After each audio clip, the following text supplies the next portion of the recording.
Imagine um velório onde ninguém apareceu. Nenhum parente, nenhum amigo. Apenas o ranger do vento nas frestas da velha capela e o som distante do sino que já não ecoava há anos. Naquele caixão simples, coberto por flores murchas, repousava Augusto de Almeida, um homem cuja história se perdeu entre os trilhos de uma ferrovia esquecida.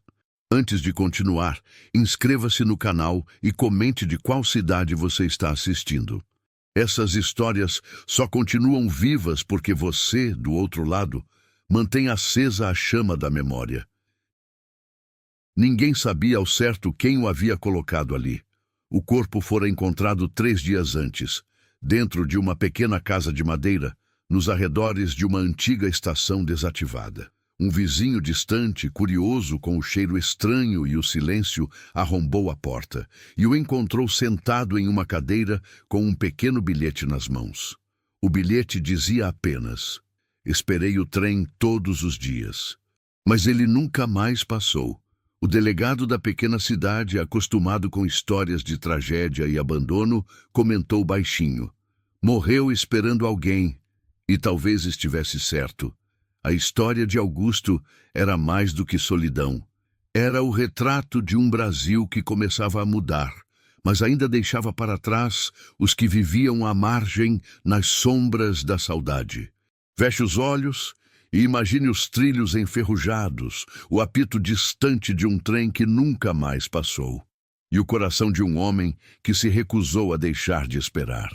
Augusto de Almeida nasceu em 1953, no coração de Minas Gerais, numa vila cercada por morros e cortada por trilhos que brilhavam como serpentes de ferro sob o sol da tarde. Filho de Antônio de Almeida, um ferroviário dedicado, e Dona Zuleide, costureira de mãos firmes e olhar doce, cresceu embalado pelo som dos trens que rasgavam a paisagem. Para Augusto, o apito distante era mais do que um som. Era uma promessa. Prometia chegadas, partidas, reencontros. Enquanto outras crianças sonhavam com bolas e carretéis, ele sonhava com locomotivas. Sabia o nome de cada uma, o número de cada vagão, o horário de cada passagem. Nas noites quentes, costumava se sentar na varanda com o pai, olhando os vagões passarem. O velho Antônio, com o boné surrado e o cigarro entre os dedos, dizia: "O trem é como a vida, meu filho. Passa rápido, e quem não sobe a tempo, fica." Augusto ria, achando que o pai exagerava. Mas, com o tempo, entendeu que havia verdade naquela frase. Porque um dia, o trem realmente levou tudo o que ele tinha. Em 1961, uma enchente devastadora atingiu a região. Choveu por 4 dias sem parar. O rio transbordou e a água tomou conta das ruas, das casas, dos sonhos. Naquela tragédia, o pai de Augusto não voltou do turno noturno na ferrovia. Dizem que o trem descarrilou na curva do Vale do Cedro e que ele foi um dos primeiros a tentar salvar os passageiros. Seu corpo nunca foi encontrado. A partir desse dia, o som do apito perdeu o encanto. A mãe, tomada pela tristeza, costurava cada vez menos e rezava cada vez mais.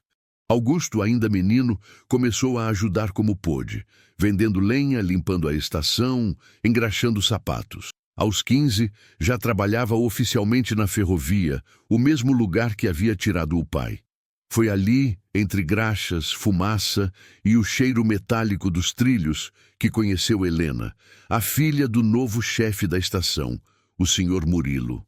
Helena era diferente. Tinha um sorriso calmo e um olhar curioso, que parecia entender o que Augusto não sabia dizer. Gostava de livros, de caminhar pelos trilhos e de observar o trem chegando, mesmo sem precisar embarcar. Augusto, que sempre fora tímido, começou a encontrar motivos para passar pela casa do chefe da estação. Levava peças, ferramentas, recados que ninguém havia pedido. Helena percebia e sorria.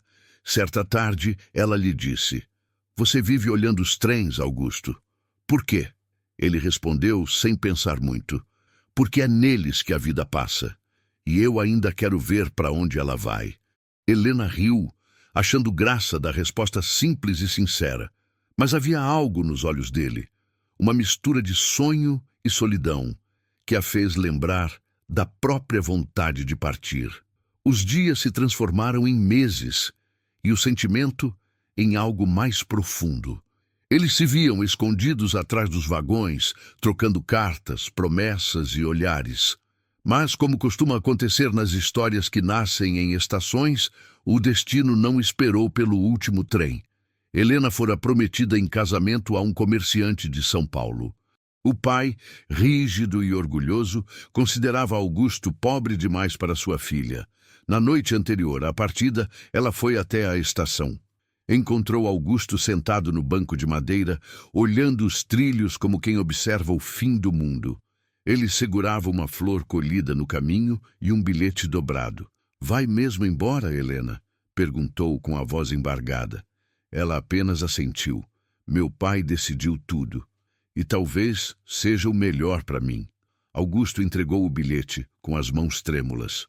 Helena leu em silêncio. Dizia apenas: "Esperei tanto por esse trem, mas queria que fosse você quem ficasse." Na manhã seguinte, o trem chegou. Helena partiu. E Augusto ficou, preso aos trilhos, à lembrança e à esperança de que um dia ela voltaria. Os anos passaram, e o menino curioso que sonhava com locomotivas cresceu para se tornar parte delas. A ferrovia já não tinha o brilho de antes, mas Augusto ainda acreditava que o trem era o coração pulsante daquele lugar. Enquanto muitos deixavam a vila em busca de oportunidades nas capitais, ele ficou, por costume, por apego, ou talvez por medo de se perder ainda mais longe. Era 1973, quando começaram a desativar trechos inteiros da linha. Os trens que antes passavam 5, 6 vezes por dia, agora cruzavam a estação uma vez por semana. Os trilhos enferrujavam devagar, como se o tempo também estivesse cansado. E Augusto, de uniforme gasto e olhar distante, continuava lá, limpando, consertando, esperando. O povo dizia que ele era o último ferroviário de Santana dos Trilhos. E era verdade. A maioria dos antigos colegas se aposentara ou mudara de cidade. A vila, que já fora barulhenta e cheia de vida, agora parecia um cemitério de casas abandonadas. Mas Augusto permanecia fiel à sua rotina. Todos os dias, antes do nascer do sol, ele caminhava até a estação, varria o chão coberto de folhas, lustrava os bancos de madeira e verificava os trilhos, mesmo sabendo que nenhum trem viria. Era como se cuidasse de um fantasma. Certa manhã, o novo prefeito da cidade apareceu acompanhado de 2 engenheiros. Queriam demolir a estação e aproveitar o terreno para construir um depósito. Augusto, ao ouvir isso, sentiu o peito apertar. "Demolir?" perguntou incrédulo. "Essa estação é o coração da cidade." Um dos homens respondeu sem olhar para ele. "Coração velho não bombeia mais, seu Augusto. O progresso é outro agora." O ferroviário apenas baixou os olhos.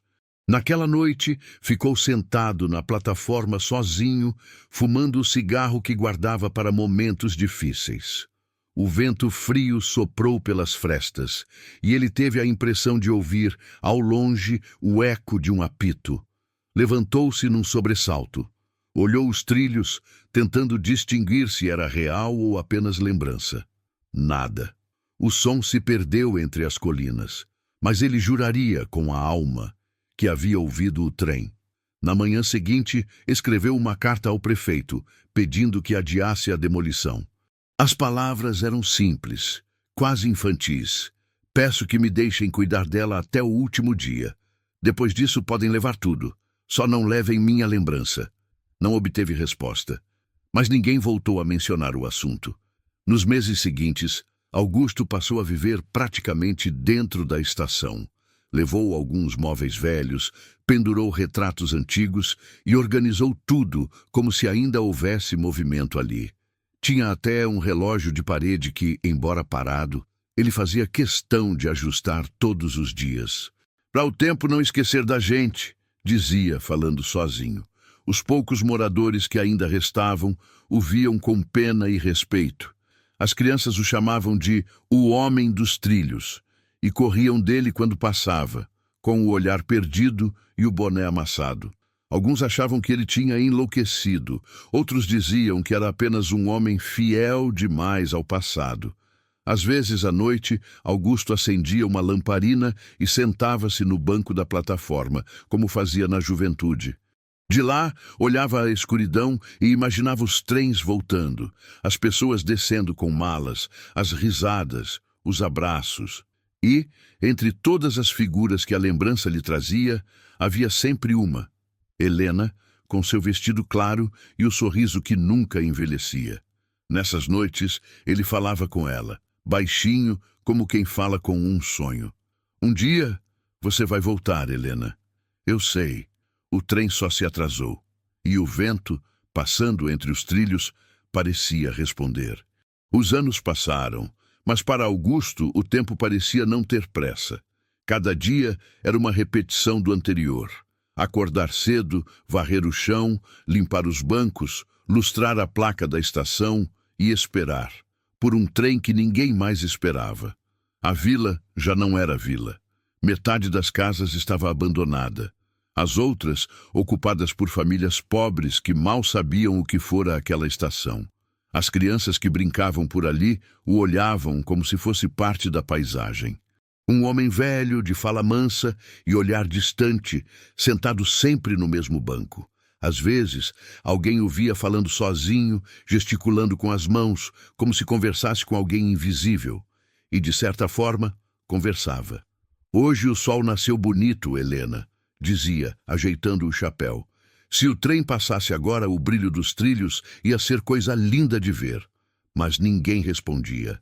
Apenas o vento soprando poeira sobre os trilhos e o som distante de algum galo que teimava em cantar. Em 1982, o governo anunciou o fechamento definitivo da linha. A ferrovia seria desativada por completo. Para Augusto, foi como receber uma sentença. Naquele dia, ele vestiu o antigo uniforme, engraxou as botas, passou a mão pelo distintivo e ficou parado na plataforma por horas, olhando o vazio. Um funcionário da prefeitura veio entregar o aviso. O senhor precisa desocupar o prédio, seu Augusto. Vão vender o terreno. Vender? Perguntou ele atônito. E os trilhos? Os trilhos vão ser arrancados. Arrancados? Repetiu como se a palavra doesse na boca. E para onde vai o trem, então? O homem o olhou com pena. O trem não vai mais para lugar nenhum, seu Augusto. Acabou. Mas ele se recusava a acreditar. Continuou indo todos os dias, mesmo quando cortaram a luz, mesmo quando os ratos começaram a fazer ninho nas frestas da madeira. Levantava cedo, acendia a lamparina e varria o chão como sempre. Porque, no fundo, tinha medo de que o trem voltasse justo no dia em que ele faltasse. Certa manhã, um menino apareceu por ali. Chamava-se Miguel e devia ter uns 9 ou 10 anos. Vinha de longe, curioso com o velho da estação. "O senhor mora aqui?" perguntou desconfiado. "Moro", respondeu Augusto, sorrindo com os poucos dentes que restavam. "Moro aqui e espero." "Espera o quê?" "O trem." O menino riu. "Mas o trem não passa mais, é o que dizem", respondeu ele, voltando o olhar para o horizonte. "Mas eu escuto o apito toda noite." Miguel começou a visitá-lo com frequência. Levava pão, frutas e às vezes só curiosidade. Gostava das histórias que o velho contava, dos tempos em que a estação vivia cheia, das moças com vestidos coloridos, dos viajantes que traziam novidades de cidades distantes. Um dia, tudo isso era vivo, dizia Augusto, apontando para os trilhos. Agora, só o vento viaja. Com o tempo, o menino se apegou ao velho. Era como se enxergasse nele o avô que nunca teve. E Augusto, pela primeira vez em muitos anos, voltou a sorrir de verdade. Fazia pequenos concertos, mostrava a Miguel como lubrificar os trilhos, ensinava o nome das locomotivas antigas. Era como se, de algum modo, transmitisse o que restava de si. Mas nada dura muito quando se vive de lembranças. Numa tarde de agosto, Miguel apareceu com o olhar abatido. Minha mãe disse que a gente vai embora, seu Augusto.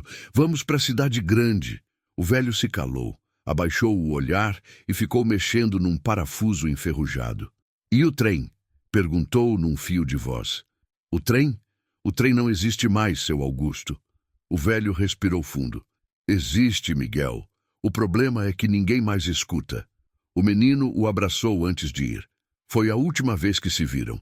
Depois disso, o silêncio voltou a dominar a estação. O vento batia nas janelas, fazendo ranger as dobradiças. Augusto passava as noites sentado no banco, olhando o escuro, convencido de que ainda ouvia o apito distante. E às vezes jurava ver o vulto de uma mulher atravessando a plataforma, o mesmo sorriso, o mesmo vestido claro.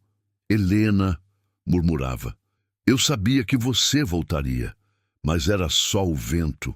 As semanas seguintes à partida de Miguel foram silenciosas demais, mesmo para um lugar já acostumado ao vazio. Augusto tentava ocupar o tempo. Limpava as placas enferrujadas, organizava os bilhetes antigos e às vezes ficava horas olhando as fotografias desbotadas que guardava numa caixa de sapatos. Em todas elas, um mesmo olhar aparecia, o dela, Helena. A mulher que prometera voltar, a mulher que nunca desceu do trem. Havia dias em que Augusto falava com ela como se estivesse ali, sentada no banco ao lado. Contava as novidades da vila, os boatos, o frio que aumentava. Depois se calava, como quem ouve uma resposta que só existe dentro da cabeça. Mas quanto mais o tempo passava, mais essas conversas imaginárias pareciam reais. Certa noite, não aguentando o peso do silêncio, ele tirou do bolso um papel amarelado e começou a escrever. "Helena, hoje o vento soprou do mesmo jeito que no dia em que você partiu. Lembro do lenço que caiu da sua mão. Lembro de como o trem te levou devagar, como se quisesse me torturar. Ainda espero o mesmo apito, a mesma fumaça. Dizem que os trilhos morreram, mas eu juro que eles ainda respiram quando penso em você." Dobrou o papel com cuidado e o colocou num envelope antigo. Na frente escreveu: "Ao trem das 17h45, destino, onde quer que Helena esteja." No dia seguinte, foi até a plataforma, esperou o sol começar a se pôr e, num gesto solene, colocou o envelope sobre os trilhos. Ficou olhando até o vento levá-lo. A partir daquele dia, as cartas se tornaram um ritual. Todas as tardes, à mesma hora, ele escrevia uma nova. Sempre para Helena, sempre contando as pequenas coisas da estação. O número de cartas aumentava, empilhando-se num canto da velha sala de espera. Algumas se desfaziam com o tempo. Outras, ele guardava dentro do uniforme como quem carrega pedaços de alma. Os moradores da vila, poucos que restavam, começaram a cochichar. Diziam que o velho da estação estava ficando louco. Alguns o viam caminhando à noite pelos trilhos, lanterninha na mão, chamando por alguém. Outros juravam ouvir o som de um trem fantasma nas madrugadas, embora os trilhos já tivessem sido arrancados há meses. Mas Augusto não ligava. Vivia entre duas realidades, a da memória e a do sonho. No mundo em que ele escolheu morar, a estação ainda funcionava. O trem chegava pontualmente, e Helena descia sorrindo, com o mesmo vestido claro. "Você voltou", dizia ele abraçando o ar. "Eu sabia. Eu nunca deixei de esperar." Na manhã de um domingo frio, um grupo de operários chegou com caminhões para demolir o prédio da estação. A ferrovia, agora extinta, seria transformada em estrada. Um deles, vendo o velho sentado no banco, se aproximou. "O senhor precisa sair, tio. Aqui vai virar pista." Augusto apenas sorriu. "A pista pode ser sua, mas os trilhos ainda são meus." O homem balançou a cabeça sem entender. E antes que pudesse insistir, o velho se levantou, caminhou até a beira da plataforma e ficou parado, olhando o horizonte. O vento levantava a poeira, o céu escurecia. Naquela noite, ele escreveu sua última carta. Foi mais curta que as outras. "Helena, O trem está vindo. Posso ouvir o apito lá longe. Esperei por tanto tempo que o corpo esqueceu o peso da espera. Se você estiver mesmo do outro lado, por favor, me espere também, porque amanhã eu embarco. Dobrou o papel, colocou-o sobre os trilhos invisíveis e se sentou no banco. Ajeitou o chapéu, fechou os olhos e ficou em silêncio. Os moradores, na manhã seguinte, encontraram o corpo ali, sereno, como quem finalmente pegou o trem que tanto esperou. Ninguém apareceu no velório, nem amigos, nem parentes. Apenas o vento, o mesmo que um dia carregou suas cartas, sussurrando entre as ruínas da estação. O trem, das 17h45, partiu e levou o último passageiro. Quando o corpo de Augusto foi encontrado, o amanhecer ainda engatinhava sobre os morros de terra vermelha. O velho permanecia sentado no banco da plataforma, com as mãos pousadas sobre os joelhos, o chapéu levemente inclinado para a frente, como se estivesse cochilando. Os olhos fechados e o rosto sereno faziam parecer que a qualquer instante ele poderia acordar e dizer: "O trem das 17h45 vem hoje?" A vila não soube o que fazer. Havia tanto tempo que ninguém morria ali, e menos ainda alguém tão invisível quanto Augusto. O delegado, homem novo que viera da capital, ordenou que o corpo fosse levado ao pequeno hospital desativado para que fosse registrado conforme a lei. Mas não havia ninguém para registrar nada. Nenhum parente, nenhum documento recente, nem sequer uma certidão. Foi Dona Rosa, a padroeira da pequena igreja ao lado da estrada, quem cuidou de lavar o corpo e preparar um caixão simples, feito com sobras de madeira que restaram do armazém demolido. Enquanto o fazia, encontrou no bolso do uniforme o último bilhete, já amarelado, dobrado com cuidado. Ela não sabia ler, mas o papel tinha cheiro de saudade e de poeira antiga. O enterro aconteceu no cemitério esquecido atrás da igreja. Poucos compareceram, 2 meninos curiosos, um dos operários que demoliam a estação e Dona Rosa. Não houve padre, nem vela, nem música. Só o barulho do vento e o estalo seco da pá jogando terra sobre o caixão. Na manhã seguinte, um dos trabalhadores, movido por uma curiosidade que nem ele soube explicar, voltou à estação abandonada. Queria entender por que aquele velho insistira tanto em ficar ali. Entre escombros e pedaços de vidro, encontrou uma caixa de madeira, coberta por anos de poeira. Ao abri-la, dezenas de cartas saltaram, algumas rasgadas, outras manchadas de chuva. Ele pegou uma, tentou ler, mas as palavras estavam quase apagadas. Mesmo assim, conseguiu decifrar o início. "Helena, hoje o vento soprou do mesmo jeito que no dia em que você partiu." O homem se calou, guardou a carta dentro do bolso e olhou para o horizonte, onde antes passavam os trilhos. Não havia mais nada além da estrada nova, reta e fria. Mas por um breve instante, ele jurou ouvir um apito distante, um som leve, perdido no tempo. Nos dias seguintes, outras pessoas da vila vieram ver a caixa de cartas. Algumas choraram sem saber bem porquê. Outras apenas tocaram os papéis como quem segura um pedaço de lembrança alheia. A história de Augusto começou a se espalhar como brasa em palha seca. Diziam que ele escrevera cartas para uma mulher que nunca mais voltou e que, mesmo assim, jamais deixou de esperar. Diziam que o amor dele era tão forte que nem a morte teve coragem de interromper de repente. Com o tempo, as cartas foram parar na igreja. Dona Rosa as guardou em uma caixa de vidro, com um bilhete escrito à mão. As cartas do homem que esperou até o fim. Meses depois, um jornalista vindo da capital ouviu falar do caso e decidiu visitar o lugar. Escreveu uma pequena matéria para o jornal local. O texto começava assim: "Em uma vila esquecida do interior, um velho ferroviário morreu esperando um trem que não existia mais. Mas talvez, naquele instante, ele tenha embarcado no único que ainda o levaria ao destino que sempre sonhou." A matéria viralizou. As pessoas começaram a visitar o pequeno cemitério, levando flores e bilhetes.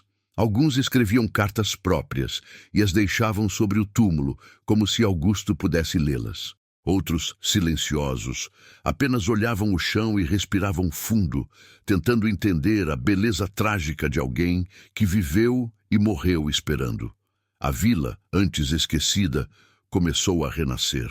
Não por causa da estrada nova, mas pela memória daquele homem que, em silêncio, lembrou o mundo do valor da esperança, mesmo quando ela parece inútil. Disse que em certas noites, quando o vento sopra do sul, o som de um apito ecoa entre as ruínas da estação. Alguns afirmam ouvir passos lentos sobre os trilhos invisíveis e o murmúrio de um nome perdido, Helena. E quem escuta diz que sente uma paz estranha, como se o velho Augusto, enfim, tivesse encontrado o trem que o mundo lhe devia. Dizem que ninguém foi ao velório de Augusto, mas talvez isso não seja verdade. Talvez ele tenha sido acompanhado, sim, não por pessoas, mas por lembranças. Pelos risos que ficaram nas cartas, pelos sonhos que o tempo não conseguiu apagar e pelo vento que sempre voltava só para conversar com ele. O mundo esqueceu de Augusto, como esquece de tantos outros. Homens e mulheres que um dia tiveram planos, amores, promessas e acabaram invisíveis, presos nas estações vazias da vida. Mas o esquecimento não apaga a essência do que fomos. Cada gesto de amor, cada palavra escrita, cada espera, tudo fica gravado em algum lugar, mesmo que ninguém veja. E talvez seja isso que mais assusta e conforta ao mesmo tempo. A ideia de que a solidão também tem voz, de que, por trás de cada porta fechada, existe uma história que o mundo nunca contou, de que o silêncio dos esquecidos é, na verdade, o eco mais puro da humanidade. Hoje, quem passa pela estrada onde ficava a velha estação ainda pode ver o cruzeiro torto, marcando o túmulo do ferroviário. As flores já murcharam, as cartas estão desbotadas e o vento continua soprando.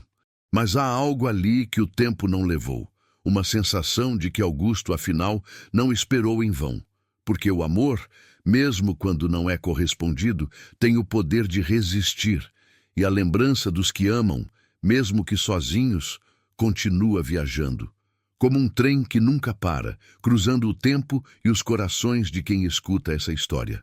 Talvez o mundo não tenha ido ao seu velório, Augusto, mas hoje milhares de pessoas ouvem a sua história, e de alguma forma você não está mais sozinho.